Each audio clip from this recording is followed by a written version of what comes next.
What is going on, Deep Threat Sports Network fans? I have Garrett here with me. I'm hopping in for Colin today on our college basketball show.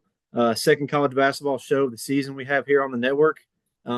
Exciting time, a little bit of a slow time in college basketball right now as teams are finishing out their non-conference schedule. Doesn't mean there are some exciting games, but a lot of these games are against, those blood donor type teams. So we're going to talk about the games of this upcoming week that are really good, and then also a few other discussions. But our opening topics – we got two here we really want to discuss. The first one, and this one is near and dear to me and Colin. We're going to talk about Mizzou beating number one Kansas last Sunday here in Columbia, Missouri, Mizzou Arena. Garrett, what were your thoughts on that game? I'm not surprised one bit you decide to open up with this game. I'll tell you what, I was really impressed. I'll say a couple things. One, I was really impressed by Mizzou. Obviously, getting a win of that magnitude this time of year is really, really important.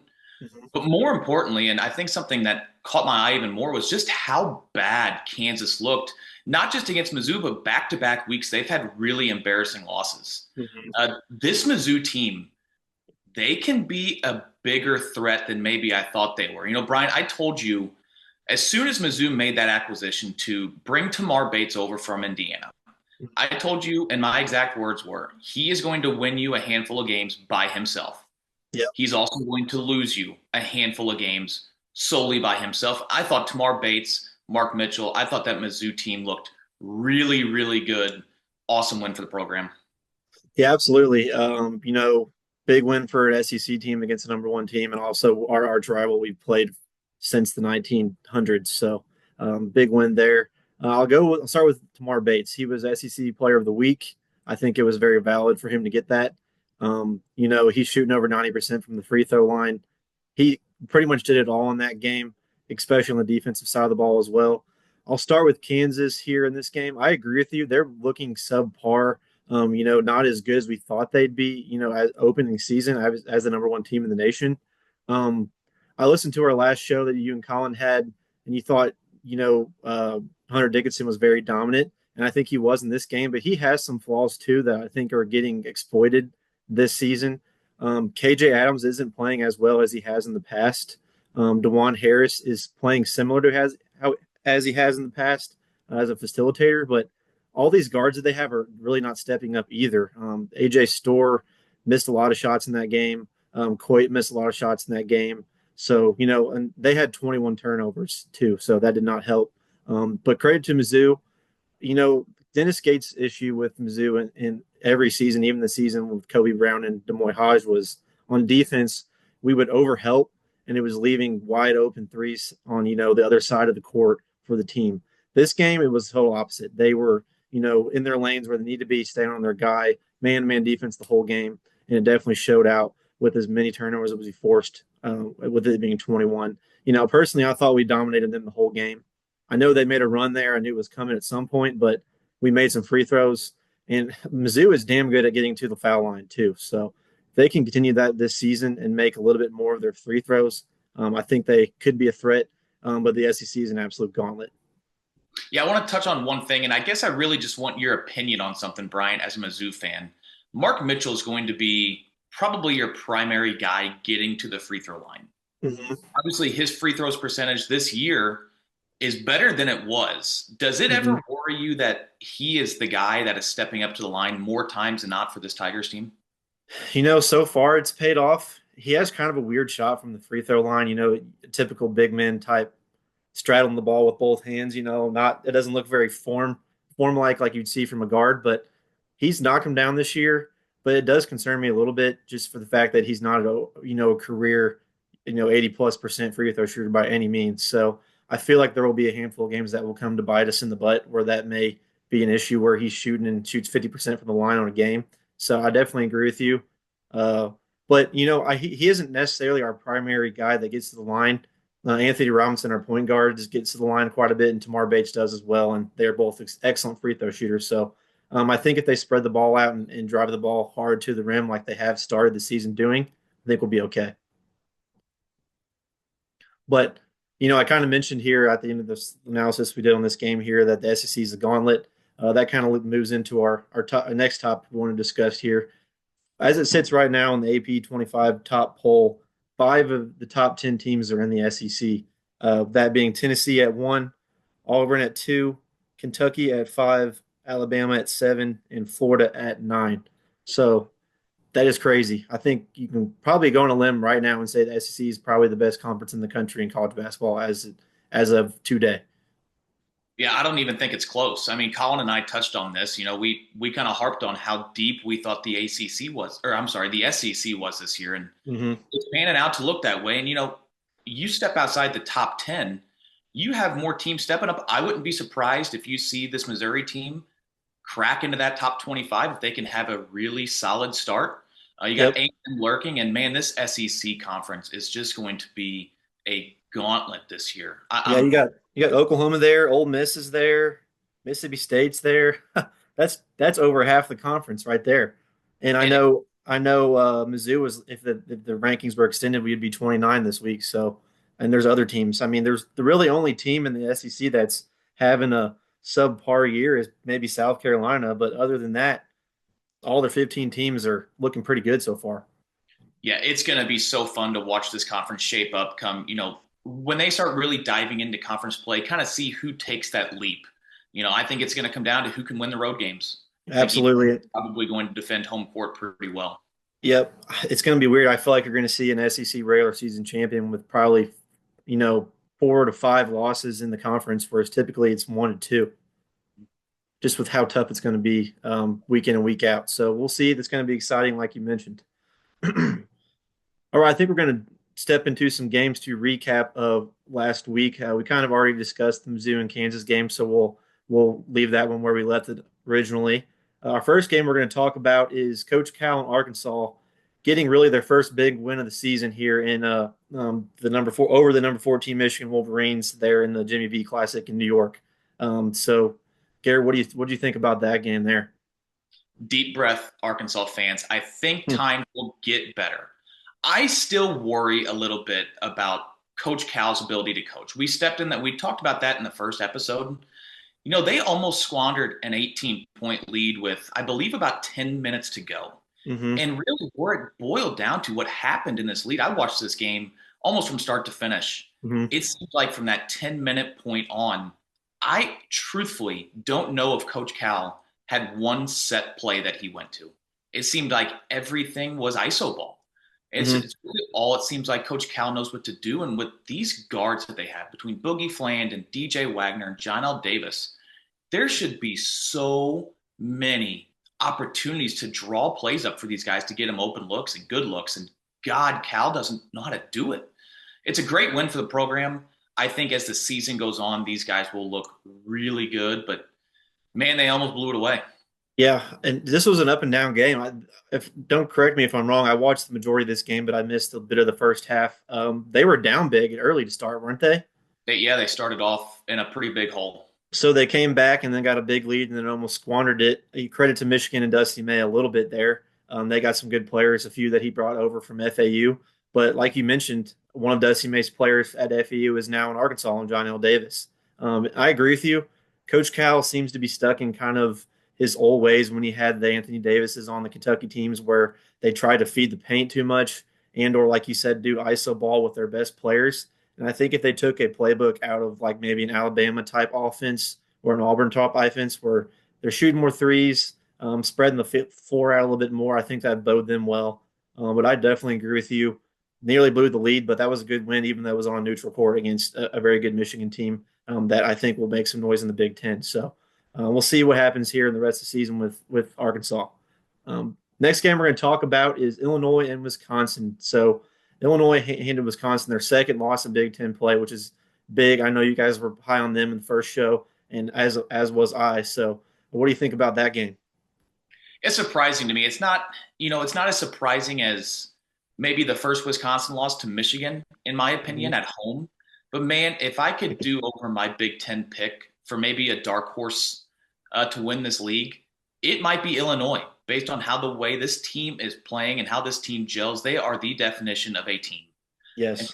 forgive me if I pronounce his name wrong. Jakob Tunis is a stud. I mean, he's a 6'6" freshman point guard, and he is one hell of a basketball player. He can shoot the ball. He's really good at facilitating. This Illinois team has a lot of really high promise for the future of this program if they can keep these guys around for more than a year. Yeah, and Brad Underwood's always been a good coach, even though when he was before at Illinois at Stephen F. Austin, they made a few deep runs in the tournament. So he knows how to handle a team and position his players on offense and defense to boost their abilities as best as he can. Um, Mizzou plays Illinois here in a few weeks there in St. Louis, so that'll be a tough test for them as well. But handing a good Wisconsin team who's still ranked in the top 20 here, their second loss in Big Ten to start them off is a good way to start off Big Ten play for Illinois. And I agree with you.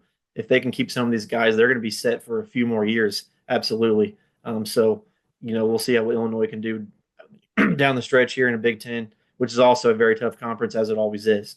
Our next game, we're going to talk about UCLA, kind of a dark horse here in college basketball. Start off the season, knocking off number 12 Oregon on the road. That was a big time win for them. Yeah, it's a great win for the program.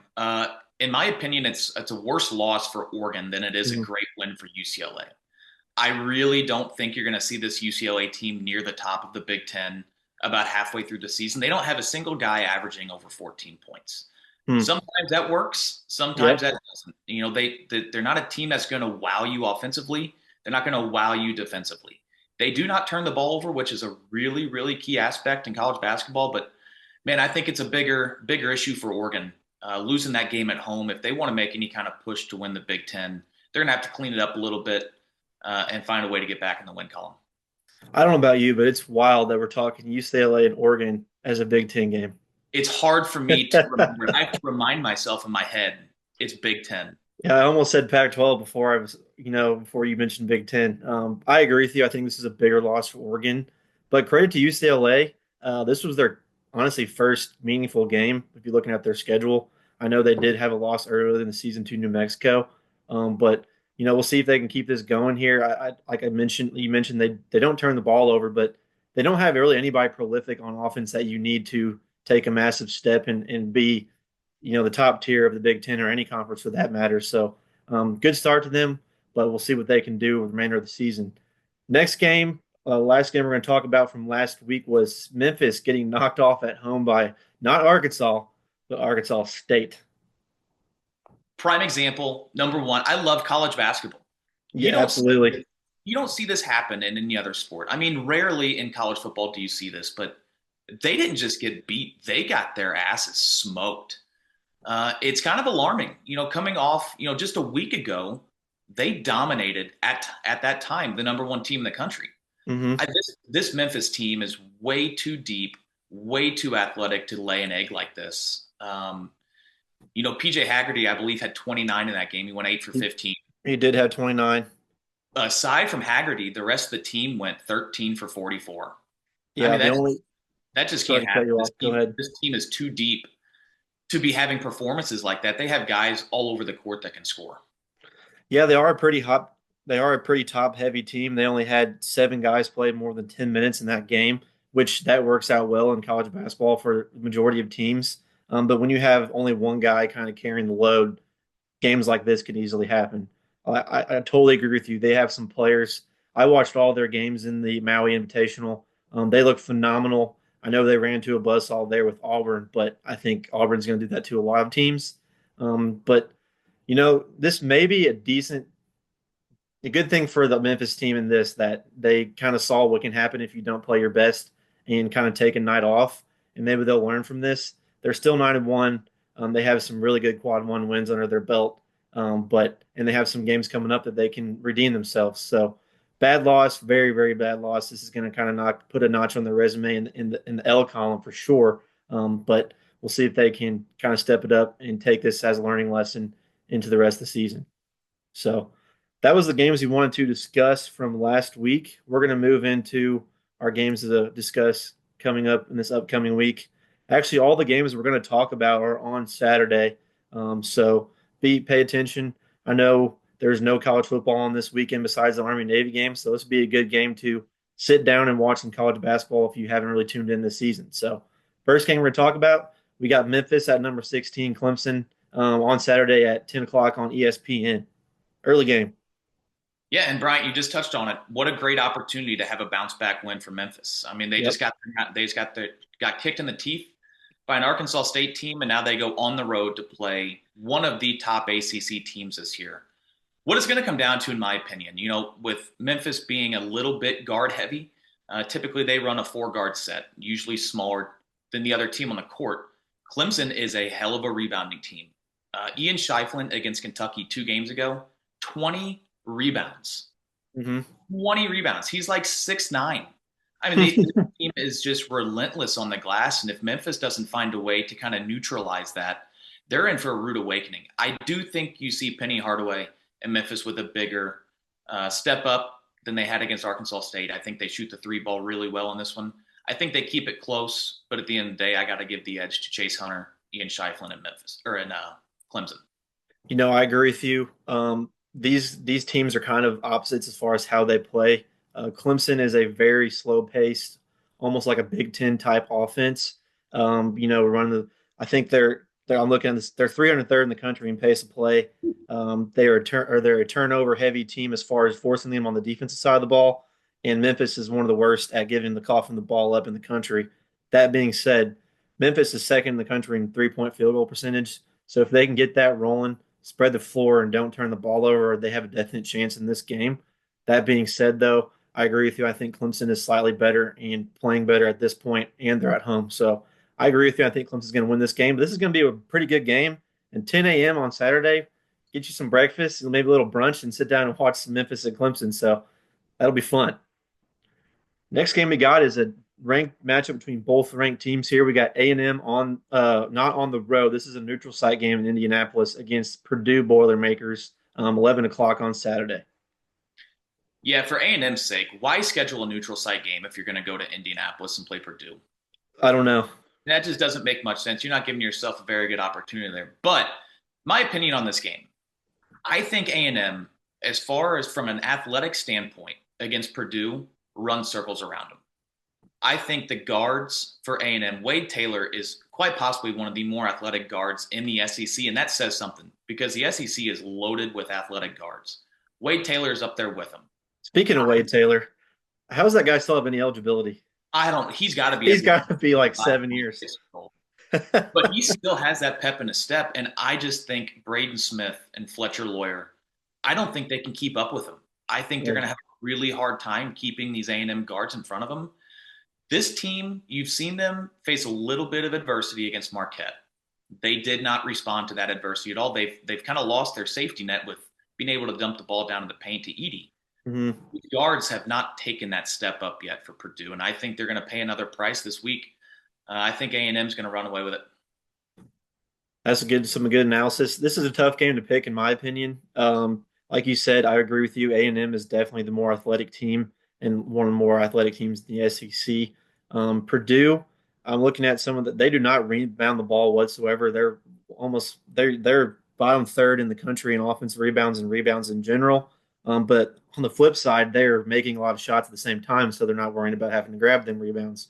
I think if they can stay efficient in this game, they're going to have the crowd behind them with this being Indianapolis, like we mentioned, right down the road from campus. I think they'd have a definite chance in this game. Their guards are more experienced. They've played together for many years now. But I agree with you. I'm going to roll Texas A&M. I think they're going to hurt them in the paint. A&M as in hurting Purdue in the paint. So I'm going to roll with A&M too. I don't think it's going to be a blowout. I think it's going to be a pretty close game. Come down here to last under 4 timeout, last 4 minutes of the game. But we'll see what happens. That'll be a good matchup as well. Also, another game really early on Saturday. So some good games to start off our Saturday here. Yeah, Bryant, talking about Purdue, they always have a chance with Matt Painter sitting on the bench coaching these guys. Absolutely. He is by far and away the best coach in the Big Ten as far as his X's and O's ability to draw up plays for these guys. I just worry I haven't seen Braden Smith and Fletcher Lawyer take the step up that I wanted to this year with Edey being gone. I really kind of worry about them. Colin had them as his Big Ten champ. Mm-hmm. I just don't think these guards are going to take that step. I don't think they're athletic enough to kind of carry that load for them. Do you think that those two guys were more like prolific role players with Edey being the dude last season and years before, or do you think they still have some time to maybe step in and be the leaders that they need to be this season? No, I think all they are role players. I think Fletcher Lawyer is nothing but a 3-point shooter who was Mm-hmm. incredible to have around Zach Edey. I mean, you guys, if they had teams crash the paint on Edey, you got Lawyer open on the wing for a three. I think Braden Smith's big advantage, what he does well is distribute the basketball. As far as scoring, I just don't trust him enough to get the bucket when you need a bucket. I just worry about these Purdue guards. I really do. No, it's valid, and I think I agree with you. They were good at being, like I mentioned, prolific role players and kind of narrowed down into their niche that they needed in the offense, being able to dump it off to Edie and get a bucket pretty much whenever you wanted to. So they're still the number 11 team in the country. They have some chance to prove themselves, especially in this game, but it is concerning with them not stepping into the leadership role and being the scorers that they need to be at this point, but we'll see what happens. All right, next game we're discussing is an in-state matchup here. We got Louisville at Kentucky. This one's at 4:15 on ESPN on Saturday. So Louisville and Rupp Arena. One of the best rivalries in college basketball. I wish, Absolutely. I don't know if this game gets played every year. It seems like it does, but for some reason this seems like a first in a while to me that these two teams are meeting up to play each other. Hmm. I can't wait for it. Louisville, after they lost, I call him Machine Gun Kelly. He looked just like Machine Gun Kelly. His name's Cason Pryor. When Cason Pryor went down with a torn ACL, missed the rest of the season, what Hmm. a big blow for this Louisville team. Huge blow. Kind of Mr. Do It All for him. Rebounded the ball really well. His shooting numbers were way down from what they expected, but man, he had a really pretty stroke from three. This team took a big hit when they lost him. You've kind of seen that. I think they've dropped 3 out of 4. Hmm. Some pretty ugly losses thrown in there. I do think with the style of offense that they run, if they get hot, you're not beating them. You're just Absolutely. not. And they haven't gotten hot for 4 games. What happens when they get hot? And I'm telling you, it's coming. I think this is a really good opportunity for Louisville to get one against Kentucky. But man, it's going to have to be the perfect storm because Andrew Carr and this Kentucky Wildcat team is really hard to deal with. And I'm going to be plays devil's advocate here a little bit. It's almost the same thing with Kentucky. If they can get hot, watch out. They had a pretty actually rough game this week against the Citadel. They were, they were only up by like three with like half the second half done, and they got hot and finally pulled away. If they play like that against Louisville, I think Louisville could definitely beat them. But Kentucky is better on pretty much all fronts on paper, on the offensive side of the ball, as well as forcing turnovers and rebounding the ball as well on the defensive side. So, I think this will be a closer game than probably many people think, including probably Vegas. But I think Kentucky gets the win here at home. Kind of a rebound from a bad showing the other night against the Citadel. But we will see. It's going to take 15. I'm not even joking. It will take 15 threes for Louisville to win this game. But I know they can do it. I watched them do it against Indiana. This Hmm. game will either be 62-60 if both teams struggle, or 94-91. I mean, there's no in between. There's going to be points, points, points, or it's going to be a dud. Hmm. And I'm hoping we see points. I hope so too. I mean, I watched that Louisville Indiana game. We were kind of chatting back and forth while the game was going on, and Louisville could not miss from anywhere. I mean, they were throwing up heat check bombs from Jimmer Fredette range and draining them. So if they can do that, they have a definite chance to win here. Next game we have on the slot here is Tennessee, number one in the country as of this week, at Illinois, a team we discussed earlier.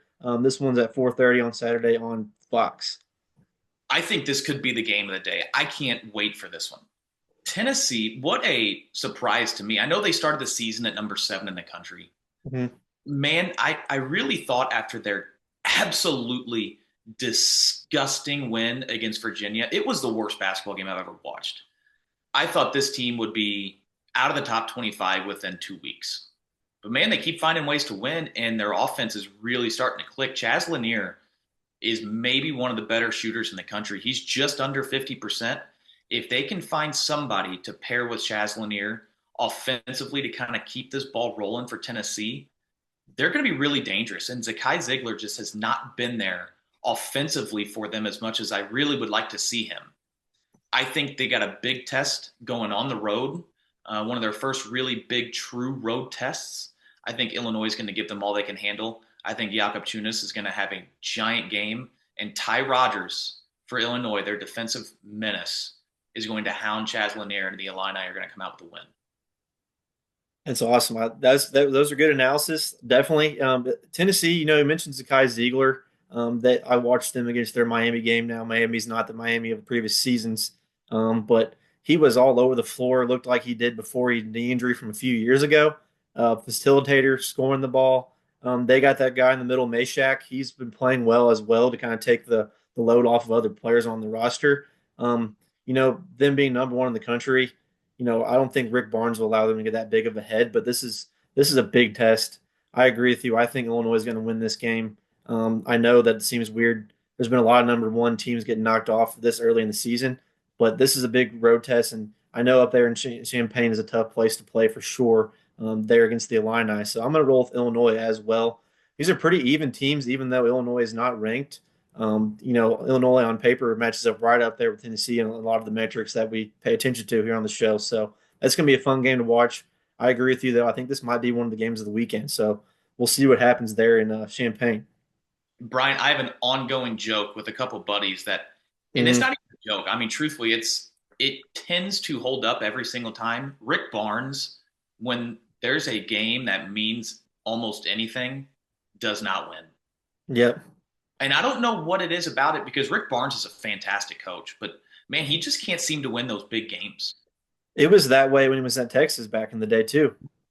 They had great players on his teams. Kevin Durant and so many other players, and Courtney Ramey. All them good guys were really good back when he was the coach there. And it seemed like they would always falter in big games, kind of like we talk about in college football with Cristobal in Miami. It seems like there's always something stupid, whether in basketball it's a rotation or just not having his team prepared on a sideline inbound play or something that always seems to bite them. So we'll see if they can avoid that in this game. All right, our next game we're going to talk about is Gonzaga on the road at UConn. This is actually not on the road. Excuse me. This is in Madison Square Garden, New York. Primetime game here on Fox. So what do you think about this game here, Garrett? Brian, I don't know. I have no idea. I've gone back and forth on it as far as who I think is going to come out on top. I think Gonzaga, experience wise, has an edge in this one. UConn, to me, and I've discussed this already, and I just don't know how many times I can say it. This just isn't the same UConn team. I know they got a big win against Baylor at home this past week, maybe 2 weeks ago, but man, even that was kind of ugly. They Mm-hmm. just didn't look the same to me. I think Nimhard for Gonzaga is really just going to kind of make his way, make his mark in this game. He'll control the pace of the game, and he is the sole reason Gonzaga is who Gonzaga is this year. I think at this point in time, I'm going to lean with Gonzaga. Yeah, I agree with you. UConn just hasn't looked like they have Caravan. He's a very, very good player, but they just don't look like the teams of the championship teams that we've seen in these previous few seasons that they've thrown on the floor. Their guard play is down this year than the years past, and Gonzaga is almost the opposite. Their guard play is up with Nimhard and the others on that team there. Personally, I hope Gonzaga wins this so I can see Dan Hurley another Oh, post game press conference. That dude is annoying. I don't know about you. I don't think you and Colin spoke very highly of him on the last show. But man, he's just different. I know he's a good coach, but he's just different. This game is going to be a fun game to watch. But I agree with you. We've been together on all these picks. I'm going to go with Gonzaga as well. So it's going to be a fun game to watch. Probably one of the better ones of the weekend as well, alongside Tennessee and Louisville, or Tennessee and Illinois. All right, our last game we're going to discuss here is Creighton on the road in Tuscaloosa against the number 17 in the country, Alabama, 7:30 on SEC Network. man, this game to me, everything about this game makes me want to say the Tide by 30. Hmm. But Creighton is just one of those teams. You saw it against Kansas. If you run into a Creighton team that is clicking, when Kalkbrenner and Ashworth are clicking and Pop Isaacs is hitting shots, it's really, really difficult to stop them. With this game being in Alabama, it changes the game for me a little bit. I think Cliff Amore is really going to kind of impose his will against Kalkbrenner. He doesn't do great against really heavy pressure and physical bigs. But man, everything that I want to take with Alabama, leans me to Creighton. I think Creighton has a really good opportunity to come on a road, get a really big marquee win, and knock off the Tide, and that's what I'm going to go with. Well, that's ballsy, but that's definitely good. That was one of the games I was looking at here on our doc that you made here for the show, and that was one of the ones I thought about maybe picking an upset. Um, but I'm still gonna roll with Alabama. Like we mentioned earlier in the Memphis and Clemson game, I think it all comes down to pace of play. Creighton plays very slow. Alabama does the opposite. They're running gun, chucking threes, and transition type scoring. They both rebound the ball well. Kalkbrenner, like you mentioned, has played very well. I think you can talk to him at being one of the better players in college basketball, in my opinion. If they can slow down the pace like they did against Kansas, granted that was at home, not on the road in Tuscaloosa, which has become a tough place to play in college basketball now with Nate Oates being there. They have a chance in this game, but I think the high pace, they're going to have to give Kalkbrenner some time on the bench to catch his breath at some point. And I think that's kind of the area when Alabama will pull away. So I'm going to roll with Alabama at home here. But like I mentioned earlier with the Memphis and Clemson game, I think it's going to be closer than people think. But I'm going to roll with the Tide at home. So bunch of good games. There's plenty of others we didn't discuss. These are just the six we thought were the better games of the weekend.